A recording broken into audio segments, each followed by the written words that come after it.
everyone, I hope you're all doing well today. Today we're going to delve into a vital aspect of financial management, and that is working capital and financing policies. Let's start with the basics. What exactly is working capital? Working capital is the capital that a business uses in its day-to-day trading operations. It is the difference between a company's current assets and its current liabilities. Working capital can be divided into two main types: gross working capital and net working capital. Gross working capital refers to the total current assets a company has. These are assets that can be converted into cash within a year. Net working capital, on the other hand, is the difference between current assets and current liabilities. It is a crucial indicator of a company's liquidity. So why are we learning about working capital? The purpose of this lesson is to help you understand that working capital is a critical component of a company's financial health, particularly in the short term. Short-term financial health refers to a company's ability to meet its short-term obligations. Kasama rito ang pagbabayad sa mga supplier, pagmamanage ng inventory o paninda, at pagtitiyak na may sapat na cash para maging maayos ang operasyon ng iyong negosyo. The reason understanding working capital is crucial is because ito ang dahilan ng direktang nakakaapekto sa kakayanan ng isang kumpanya na mapanatili ang pang-araw-araw na obligasyon nito. Kapag kulang ang working capital ng isang negosyo, maaaring magkaroon ito ng problema sa cash flow. Ito ay magdudulot din ng epekto sa araw-araw na operasyon nito. Ibig sabihin, baka hindi nito magampanan ng maayos ang mga pang-araw-araw na gawain dahil sa kawalan ng sapat na pondo. Negative consequences of inadequate working capital includes delayed payments to suppliers. Ibig sabihin, hindi agad makakabayad sa mga nagbibigay ng kalakal o paninda o serbisyo. Difficulty in covering operating expenses. Mahirap magkaroon ng sapat na pondo para sa pang-araw-araw na pangangailangan ng negosyo. Potential credit issues. Maaari maging sanhi ito ng mga isyu o problema pagdating sa pag-uutang or sa service investigation. On the other hand, a well-managed working capital situation can lead to efficient operations. Ang pagkakaroon ng sapat na pondo ay nagreresulta sa mabilis at maayos na takbo ng negosyo. Opportunities for growth. May kakayahan ka mag-invest at lumago sa negosyo. And last, enhanced financial stability. Ibig sabihin nito ay mas magiging matibay or mas magiging matatag ang iyong kalagayan sa pananalapi. Throughout the lesson, we will be using a real-world example to make these concepts more tangible and relatable. By the end of today's lesson, you will have a solid grasp of working capital, why it is crucial, and how it can be managed effectively. So let's dive in and begin our exploration of working capital and financing policies. Let's start by defining what working capital is. Working capital is simply the difference between a company's current assets and its current liabilities. Current assets are assets that a company can expect to convert into cash or use within a year. This includes items like cash, accounts receivable, and inventory. Current liabilities, on the other hand, are obligations that a company needs to settle within a year, such as accounts payable, short-term loans, and other short-term debts. The formula for working capital is straightforward.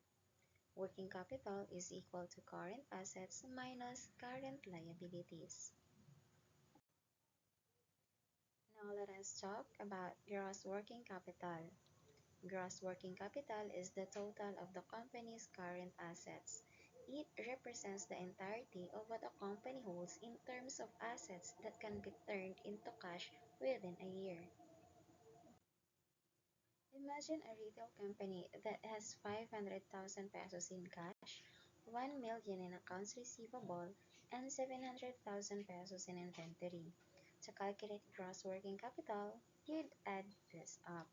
So, gross working capital in this case is 500,000 pesos cash plus 1 million accounts receivable plus 700,000 inventory, which equals to 2.2 million pesos. Madalas, ang mga kumpanya may mataas na gross working capital ay may malalaking reserba ng pera, malalaking pautang at maraming kalakal o paninda sa tindahan. Ito ay nagpapahiwatig ng kalakasan o katatagan sa pananalapi. Now let's move on to net working capital. Net working capital is the difference between current assets and current liabilities. Going back in our retail company example, if the company has 2 million pesos in current assets and 800,000 pesos in current liabilities, its net working capital is 2 million pesos minus 800,000 pesos will equal to 1.2 million pesos. Ang mga kumpanya na may mataas na net working capital ay may mas mataas na current assets kaysa current liabilities. Sa pangkalahatan, ito ay magandang senyales dahil nangangahulugan ito na madali nilang maika-cover ang kanilang mga obligasyon sa pang-araw-araw. Bago tayo magpatuloy, balikan muna natin ang mga natutunan natin tungkol sa working capital. Ang working capital ay mahalaga para sa financial health ng kumpanya sa maikliang panahon. Ang gross working capital ay kumakatawan sa kabuuang halaga ng current assets, samantalang ang net working capital ay ang natira sa pagitan ng current assets at current liabilities. Kung mataas o mababa ang working capital, may significant implications ito sa company's financial stability and operational efficiency ng company. Now let us discuss positive working capital. Positive working capital occurs when current assets exceed current liabilities. This is generally a favorable situation for a business. Imagine a company with 1.5 million pesos in current assets and 1 million in current liabilities. In this case, the company has positive working capital. Kaya ano nga ba ang epekto o kahinatnan ng positive working capital? Ang isang kumpanya na may positive working capital ay madaling matugunan ang mga pang-araw-araw na obligasyon. Makakabayad sila ng maaga sa mga supplier at may buffer o pang-backup sila para sa mabiglaang gastos o hindi inaasahang gastusin. Ibig sabihin nito, ito ay maganda dahil hindi sila magkakaroon ng problema sa pera para sa kanilang pangangailangan sa ngayon at sa hinaharap. On the other hand, negative working capital occurs when current liabilities exceed current assets. This is generally a concerning situation for a business. Let us consider a different company with 800,000 pesos in current assets and 1 million pesos in current liabilities. In this case, the company has negative working capital. Ang negative working capital ay maaaring magpahiwatig na nahihirapan ng isang kumpanya sa pagtugon sa mga pang-araw-araw na obligasyon nito. Ito ay maaaring magdulot ng mga problema tulad ng pag-aantala ng pagbabayad sa mga supplier, posibleng issue sa utang, at isang masalimuot na kalagayan sa pananalapi.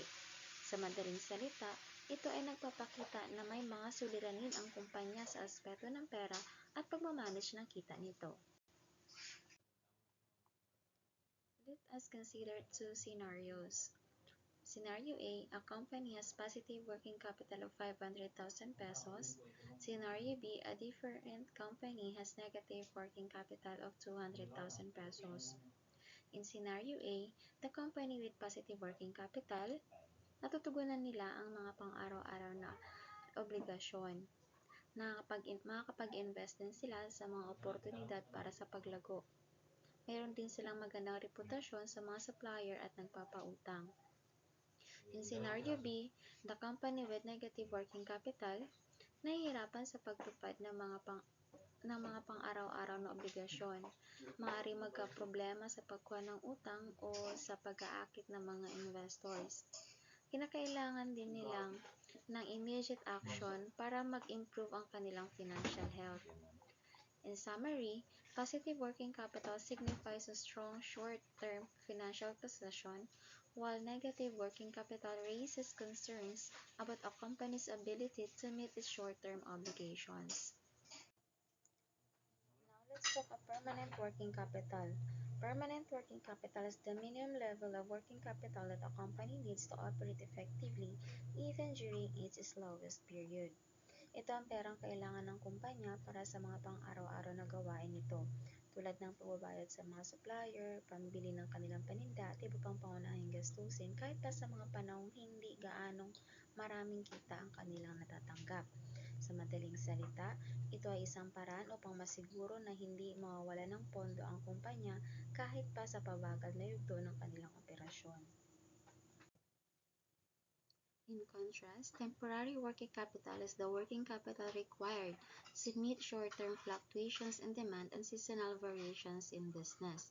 Halimbawa, sa school canteen, sa mga karaniwang araw, kailangan nilang gumawa ng 100-pack sandwiches para sa mga estudyante. Pero kung mayroong event sa gymnasium na may 500 na participants mula sa iba't ibang paaralan, maaaring kinakailangan nila ng karagdagang working capital upang matugunan ang mas mataas na demand para sa mga sandwiches sa panahon ng okasyon. Sa madaling salita, ang karagdagang pondo na ito ay kailangan upang masiguradong mayroong sapat na supply ng sandwiches para sa mga kalahok sa okasyon na yon.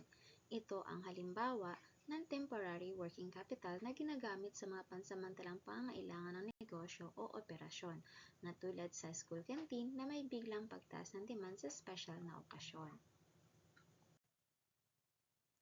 Now let us explore some business scenarios to understand the difference between permanent and temporary working capital. Let us consider a retail store. It always needs a certain amount of working capital to run daily operations. This baseline capital is the permanent working capital. Pero, nung panahon ng Pasko or ng holiday, kinakailangan niyang maglaan ng karagdagang paninda at mag-hire ng mga pansamantalang mga empleyado para i-manage ang pag-increase ng demand. Ito naman ang tinatawag natin na temporary working capital. In agriculture, in our scenario 2, there are ongoing operational expenses such as seeds, labor, and maintenance. So this constitutes permanent working capital.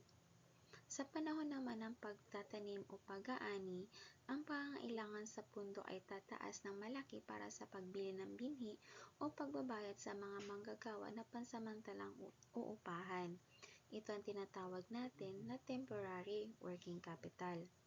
So to sum it up, permanent working capital is the steady amount required for day-to-day operations, while temporary working capital is the additional capital needed to address seasonal or fluctuating demands. Let's take a moment to discuss some real-world examples of companies that have faced challenges related to their working capital and examine the impact on their operations. Consider Company A small manufacturing business. Dahil sa mga pagkaantala or sa pagka-delay ng bayad mula sa kanilang mga customer, they struggled to manage their accounts receivable. Ito ay nagdulot ng problema sa kakayahan ni Company A na bayaran ang kanilang mga supplier at mapanatili ang sapat na level ng kanilang paninda. They had to delay production or sa pag-purchase ng kanilang paninda and lost valuable sales opportunities. On a larger scale, let us look at Company B, a well-known retail giant.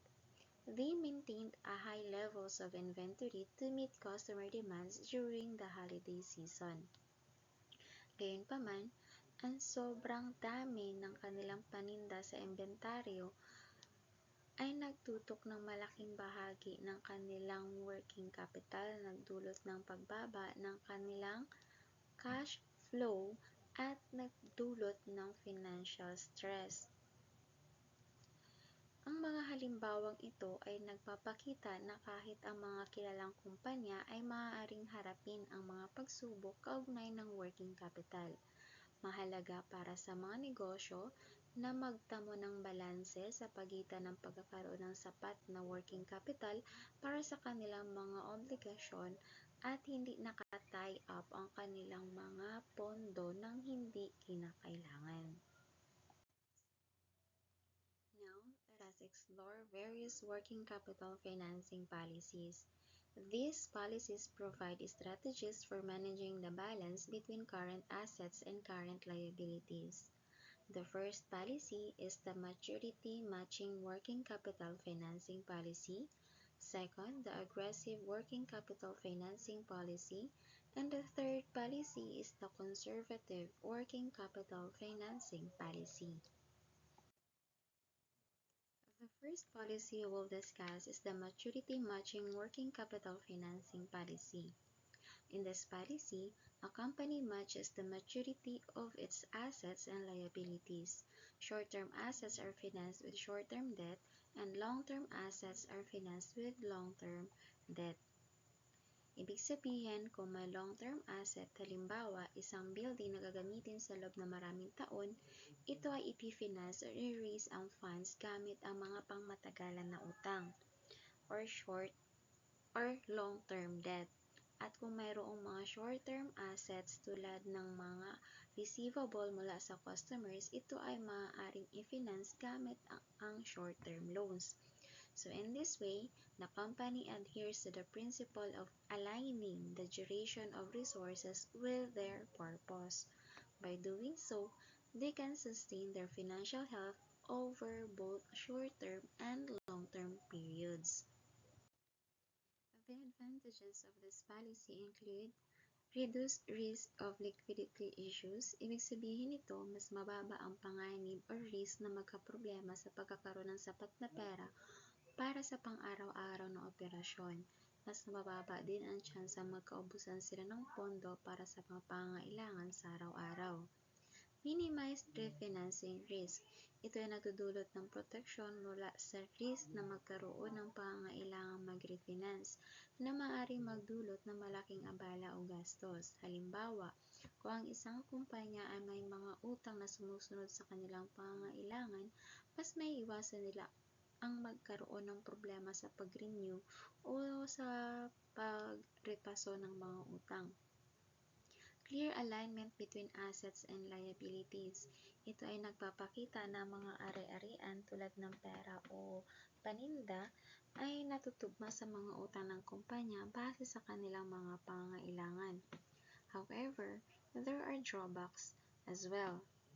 It may result in higher interest costs. Ibig sabihin, ito ay maaaring magdulot ng karagdagang gasto sa pagbabayad ng interes sa utang. So halimbawa, kung ang isang kumpanya ay pinipilit na gamitin ang long-term loans para sa kanyang long-term needs, maaaring mas mataas ang interes na kanilang babayaran. Siyempre, the longer the loan is, mas mataas ang interest na magiging isang dagdag sa mga gastusin nila.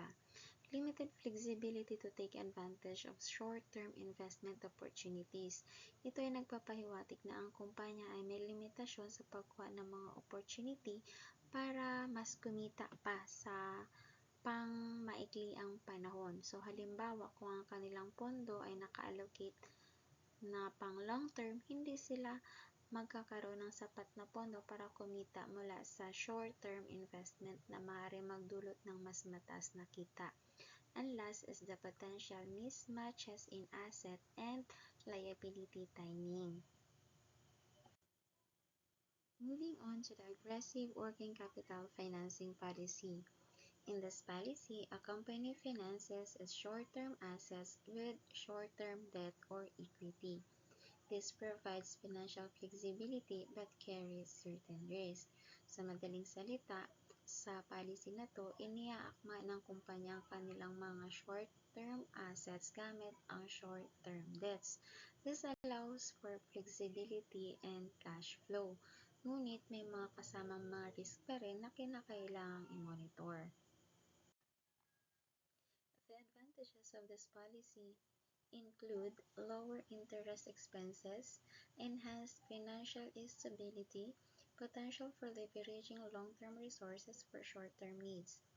Mas mababa ang interest pag short-term loan kaysa long-term loan sa pamamagitan ng pag-follow sa policy na to, nababawasan ang gasto sa pagpapautang kaya't mas tumataas ang kita ng kumpanya. However, there are risks such as possible difficulties in meeting long-term debt obligations with short-term assets, credit rating concerns, and limited long-term investment opportunities.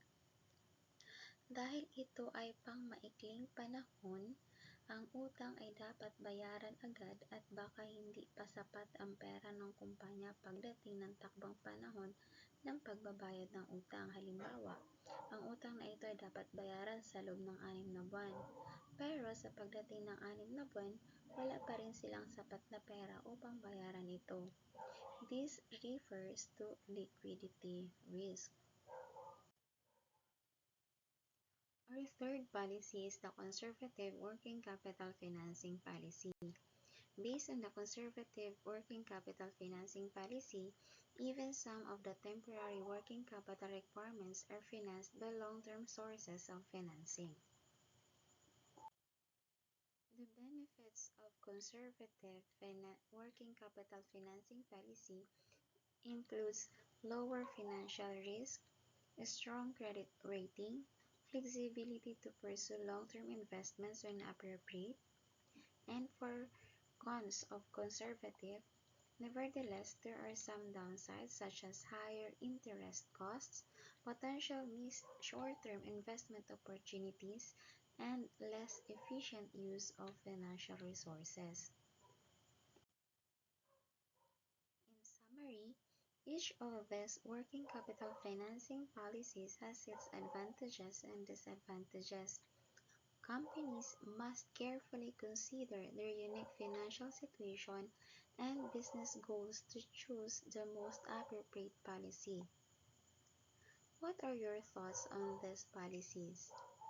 Can you think of situations where one policy might be more suitable than another?